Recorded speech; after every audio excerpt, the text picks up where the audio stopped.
got this problem on the Audi Cabriolet.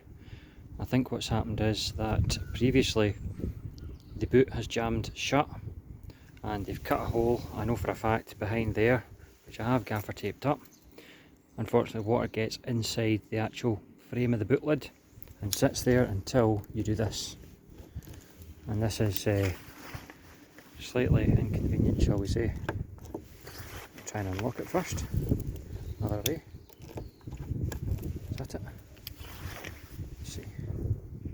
There we go. Now I shall need to have this towel handy.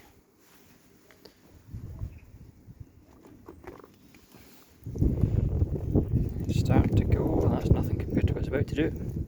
Ready, steady. Oh my god. Oh my god. Look at that. Oh, I need to rush with the towel, try and catch it. Yeah, as you can see, we need to do something about that.